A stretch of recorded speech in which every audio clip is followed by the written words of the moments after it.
रेशनच्या तांदळाचा काळा बाजार उघड झालेला आहे। गजानन सेल्स ॲग्रो गोदामातून हा तांदूळाचा साठा जप्त करण्यात आलेला आहे।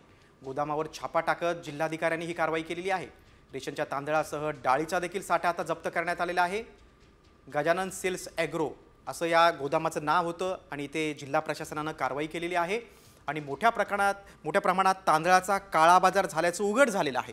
नुसतं तांदूळच नाही तर डाळीचा साठा देखील जिल्हाधिकाऱ्यांनी जप्त केलेला आहे। स्वतः जिल्हाधिकाऱ्यांनी छापा टाकत ही कारवाई केलेली आहे।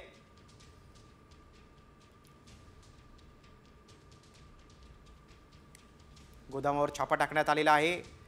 रेशनच्या तांदळासह डाळीचा साठा देखील जप्त करण्यात आला आणि याच काळ्या बाजारामुळे सर्वसामान्यांना रेशनचं धान्य मिळत नाही। रेशनच्या तांदळाचा कसा काळा बाजार सुरू आहे हे आपण दृश्यामध्ये बघू शकतो। या गोदामात सगळा हा तांदूळ साठवून ठेवलेला होता।